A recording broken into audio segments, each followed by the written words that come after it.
ladies and gentlemen of the internet. My name is Virginie Vitcz, and I am a mentor, advisor for thought leaders, business women, and celebrities. And I decided a few months ago to start a series of interviews of inspiring women, like Rachel today, and to inspire women and to let them know through this series of interviews that everything is possible when you're a woman. You can do anything. So I hope this interview is going to inspire you, and I'm sure of it, because today I'm interviewing someone who is very, very inspiring. Rachel, can you say your name, because I'm French and I'm afraid I won't pronounce it well. Is it Burch? Burch, that's right. Good, yes. Good. So Rachel Burch, she's a business coach. She's also a stand-up comedian. Where are you? I'm in Newport Beach, California. Can you introduce yourself a little bit more so that you know everything about you? Yes. So my name is Rachel Burch. I am, as you said, a business and life coach and a stand-up comedian. I spent 10 years being an attorney before that. And I have a podcast called Love Before 100 that I love. It's been a joy to do. They say, follow your bliss. And that's kind of what I teach. And this podcast is my bliss. Besides my two boys, I'm a mom of two boys, a single mom. They're 13 and 6. And yeah, I think that covers most of the high notes. Good. So let's start right away.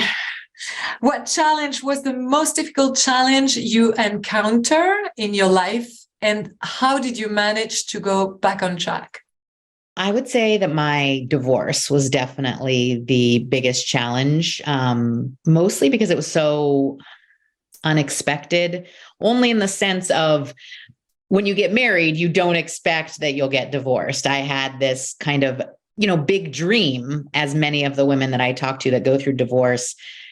Divorce is the death of a dream. So there is a mourning, there's a large process that you go through. So to get back on track, I had to honor that. I had to spend a lot of time crying and being okay with that. I spent a lot of time by myself, with myself, to process feelings, but also to learn how to do life alone without a partner. I dove headfirst into more personal development and personal growth. I studied pretty much every element of personal development that you can. And then my faith and spirituality just really blossomed into believing everything's happening for me. There is a path. I don't know what it is, and I don't understand it in this moment, but if I trust, then I'll get there. And it was hard, but I can honestly say I'm the happiest I've ever been in my life. And it didn't feel that way going through it. But once you get to the other side, you can look back and go, okay, that wasn't as hard as, I didn't die, I made it. So you said you were an attorney. Was it when you were married and then everything changed when you got divorced? Or? No, so my ex-husband and I are both attorneys. We met in law school. We worked together at one firm for a little while. And then when our older son was 18 months, he had some developmental delays. So I left the law. This is an interesting kind of concept.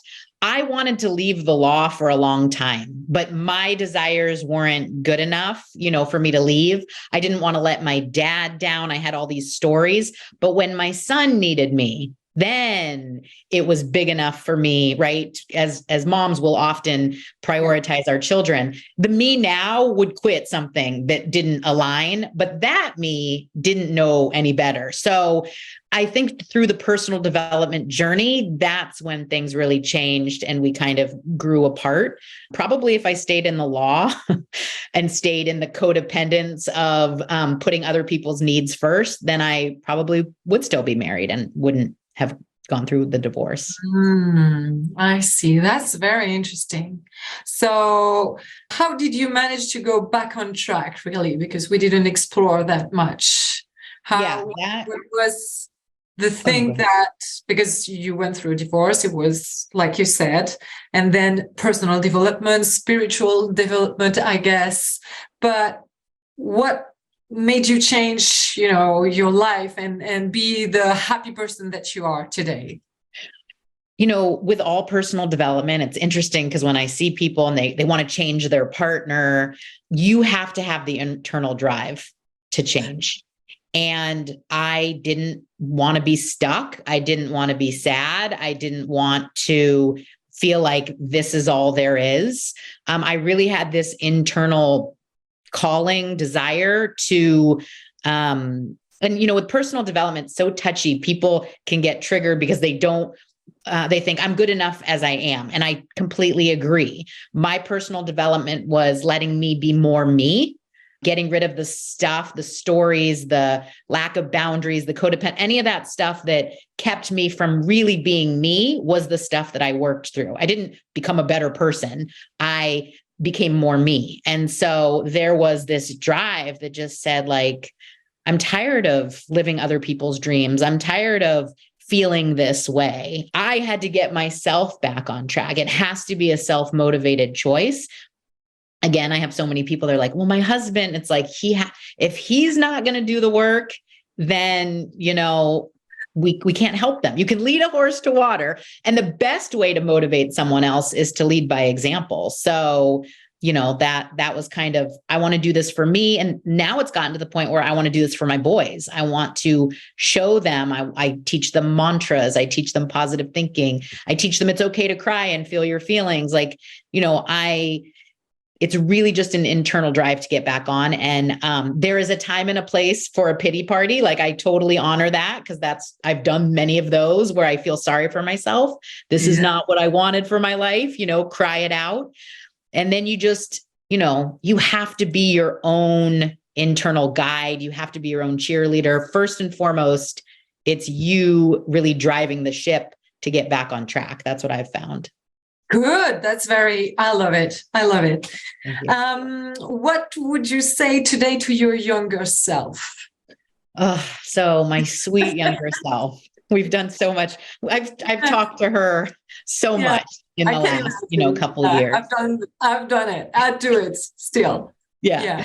Well, and it's, there was a time when I would look back with embarrassment at my younger self. I was ashamed of how she acted. She was so awkward. She'd do these things. I would judge her. I really had to go on the journey of falling in love with me at every stage of me, even the awkward ones, even the cringy ones, all of those. And I would really just talk to her about the importance of loving yourself and self-confidence and just owning who you are. I mean, she was always on a diet. Since I was 12, she hated her face and was just like, felt so ugly, felt so different, felt all these things. And, if I could go back, I would just teach her the importance of self-love and self-acceptance. Yeah, I agree. How do you do that?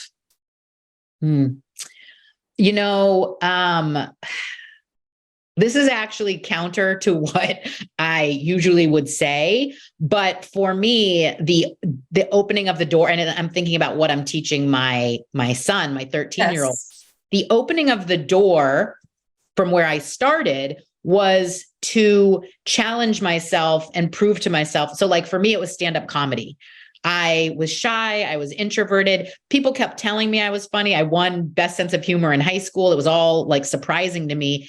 And when I went on stage and did it, not even, all the laughter and all the applause that helped, but like just getting up there and doing it, I showed myself, oh, wow, I'm proud of me. I can do these things. Like, people will still say, I don't know how you do it. And it's kind of like, well, and my younger son, we won a polo lesson, like the horse polo, which is not very big out here in the States, but he was afraid to get on the horse. And then he got on the horse and he was afraid to use the mallet. And then he used the mallet. And I could see his faith in himself and his confidence where he overcame something that was uncomfortable or scary, really started to build the confidence. Awesome. Yeah.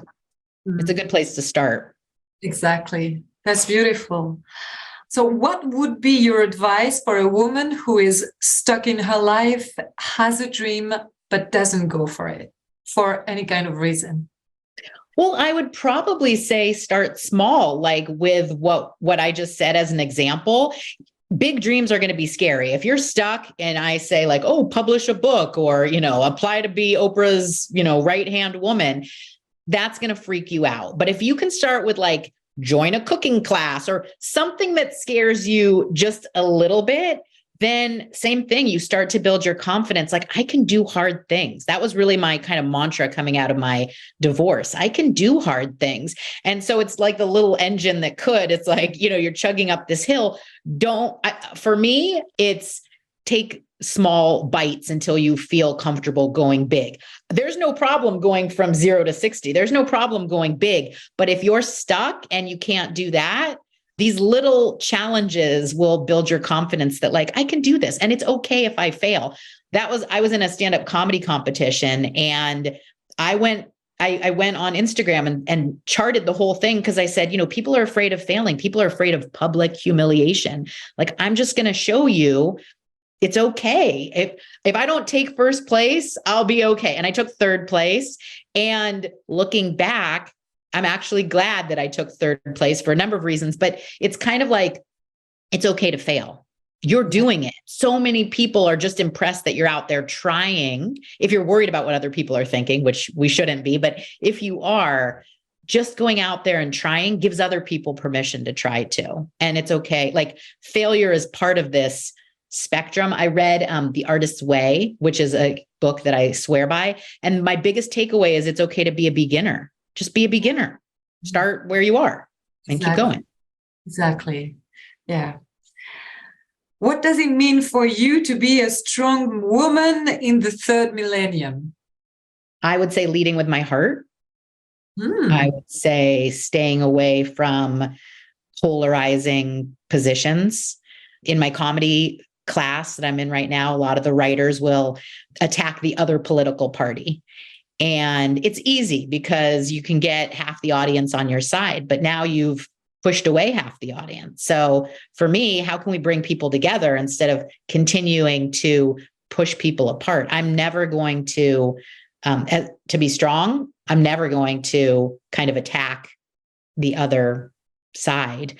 There's a lot of different feelings about men and things like that. And I'm going to say like, yes, I interacted with one yesterday that I was like, okay, I'm not a fan of this energy that he has, this man in particular. But then I'm not going to kind of globalize it across all men. I'm going to still be open to, calling in a partner that has that divine masculine, divine feminine kind of energy to him. So I think being open-minded, leading with my heart, and, trying in my own way to find common ground is, everybody's lonely. Everybody's to some degree. And so let's connect. And that would be probably how I would show up as a strong feminine leader. That's great. I love it. Thank you. As a little girl, what did you dream about for your future life? And then how close are you to this dream? Well, I'm actually past the dream because my dream was to be a lawyer, to get married and have kids. And I think I wanted a Corvette. I don't have a Corvette, but okay, so that's the next dream.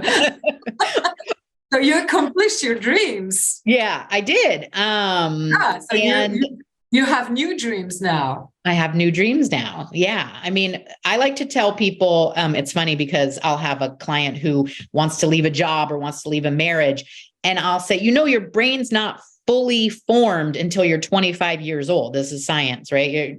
So if you made a decision of who you're going to marry or what your job was, like I knew I wanted to be a lawyer from a young age. I completed law school before I hit 25. If you've chosen a person or a career, you've chosen it with an unformed brain. You're allowed to change your mind at any point, but essentially let's give ourselves some grace that like those dreams may come from our heart, but if they came from our brain, it wasn't fully functioning yet. So give yourself a pass. Yeah, good. So, so you achieved your dreams. So how are you going to get a Corvette now? That's possible. Who inspired you the most when you were younger and why? I would say my dad. I just, he was an attorney, and I guess he still technically is. And I just, getting ready for work with him, we'd watch Matlock together. So I like to joke that Matlock, which is a popular TV show out here back in the 80s, really kind of made me want to be an attorney. And so I would say, yeah, definitely my dad, my family, my grandpas were entrepreneurs. What else did he inspire you except from being an attorney? Because you didn't choose this kind of hard studies and then hard and tough job just because he was an attorney, right? He had something else. Yeah, I mean, he's very nurturing. He loves spending time with my boys. He is like the grandma, of the family. He had a big heart, was very, very family focused. His family moved out from New York, just all of them together because they wanted to stay together. My dad was very much, you need to stay in California.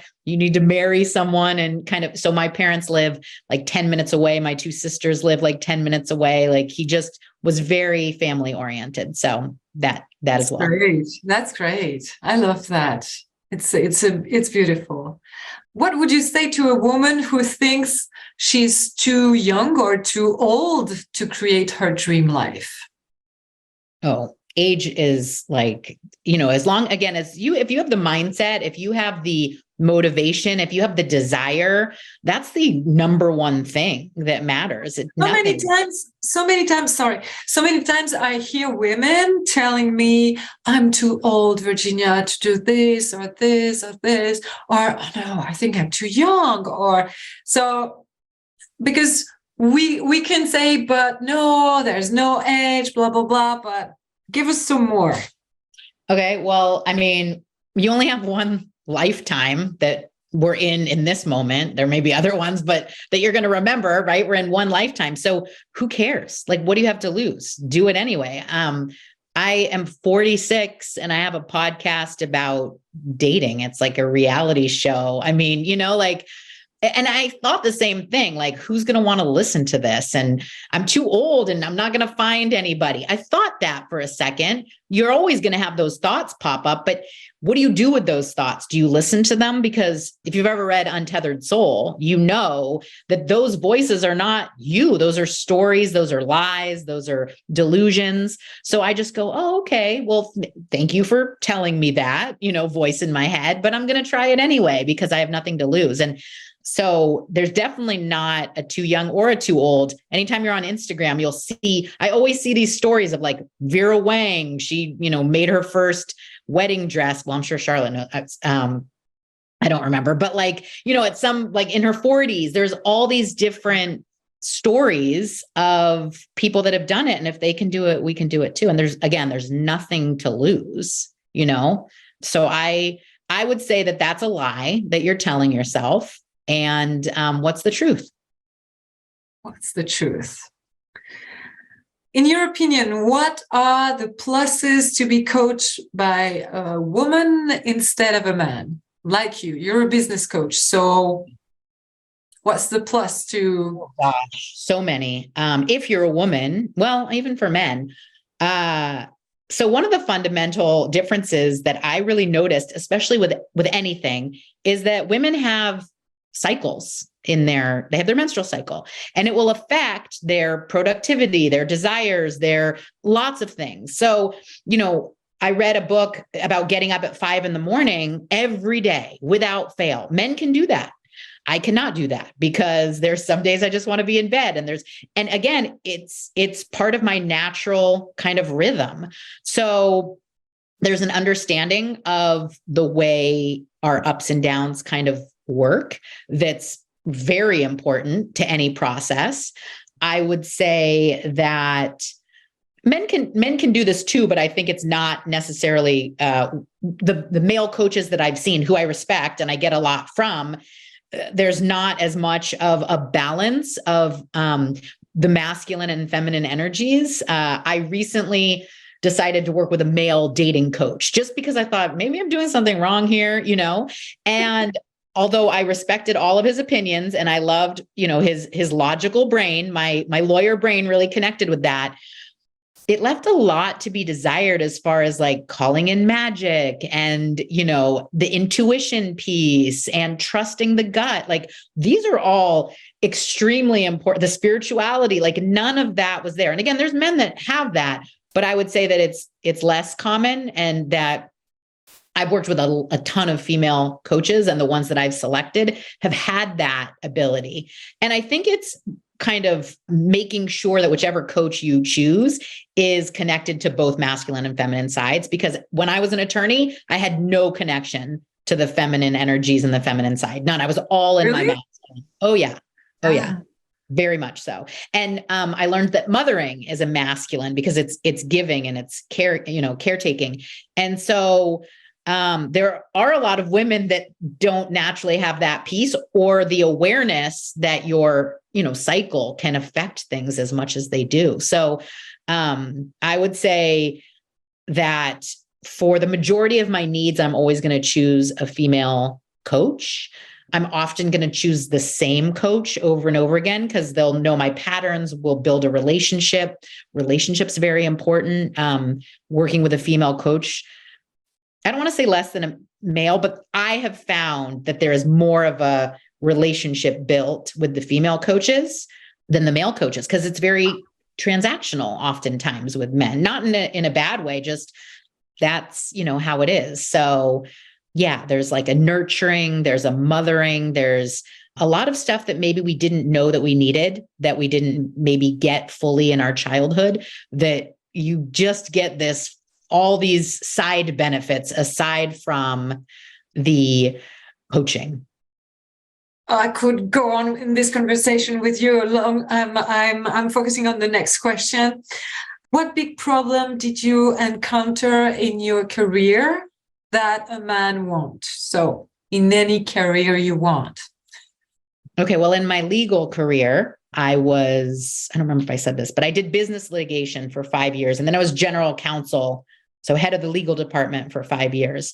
And as head of the legal department and as a mom, there was a lot, and I saw this with my assistant general counsel as well. When the children were sick and needed to stay home, it typically fell on the mom to take care of the kids, or to take them to the appointments or whatever it was. And my ex-husband is amazing at sharing the load now because we're, 50-50. And he would have been even then, but back then it was like he had his own law firm. So it naturally fell on me to take those days off and to have to ask for to ask for permission to stay home, or just to it felt so uncomfortable to me to repeatedly have to say, my child's sick, I'm going to be working from home, or I'm not coming in. This was before, working from home was so prevalent. And so that kind of caregiving, and then they would still call when you were at home and tending to your child. And the biggest problem for me was lack of boundaries. I feel like men for the most part had this like natural ability to have these really strict boundaries. And then me, I just was, stuck behind these piles of work and papers, and yes, I can get it done, and let me work on that. I never, ever saw any of the men that came into my office, apologizing for the work that they were putting on my desk or any of that kind of stuff. And again, not in judgment, almost in like, how can I be more like that? Where I just say, yes, no, I'm not going to get to that today. Like, deal with it, Instead of like, I'm so sorry, I have 50,000 other things I'm working on, and my kid's sick, and my menstrual cycle started, and I feel like I'm sweating and I have cramp. It's like, no, I never saw any of that. Yeah, I get it. What are your next projects? My next projects. Yes. Tell us your next projects. So I'm in an interesting place that I've only been in, I guess, once before, when I left the law and I went into coaching. And now I'm still coaching, but I'm starting to expand this creative side that I didn't know that I really had. The podcast, as I mentioned, is really something that I'm enjoying and I'm getting good feedback on. And so What's one the of the name of the projects, podcast again? oh, it's called Love Before 100. Yes, we didn't say it. Thank Good. you. Love before what 100. That's beautiful. Thank you. Very interesting program. Yeah, it really is. And I work with this amazing producer. He used to be a producer on The Bachelor Australia. So he really helped me. Yeah. I say that it's part reality show, part rom-com, part TED Talk. It's very heavy on the personal development. There's comedy in there. I have men that listen, married people, just, it's for entertainment purposes, but also to inspire people. And so I want to build that. And I'm trying to decide, do I turn it into a book? I've never felt compelled to write a book, but I had a psychic tell me I was writing a book. I have people ask me all the time. So it's like, do I want to write a book? So either a book, or what really calls to me is turning it into like a sitcom, like a TV show.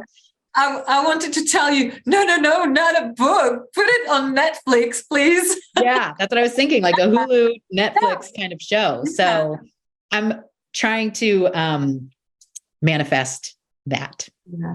Yeah, we had a conversation with a friend of mine who's publishing books, and she said, I took the metro. She's in Paris. She said, I took the metro the other day, and then I realized why I wasn't making money anymore, because people don't read anymore. Yeah.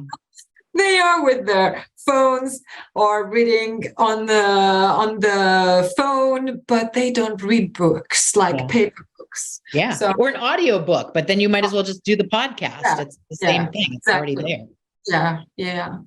So, and where can people find you on the internet? So do you have a website? Where can they find your show?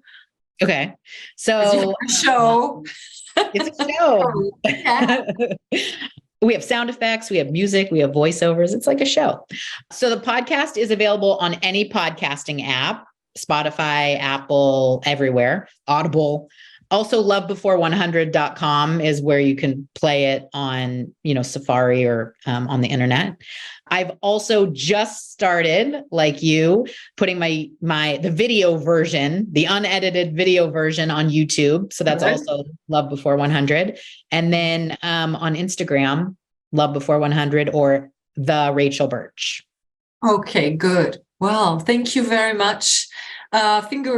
Fingers crossed, for your next TV show on Netflix. Okay. Thank you so much. Thank you so much, Rachel. I'm going to say thank you to everybody who's watching us. Please like it, share it for both of us, and to inspire also the women, the young girls, share all our messages that we had and the discussion that we had today. Thank you so much, Rachel. See you soon in your podcast on YouTube. Okay, thank you. Bye-bye.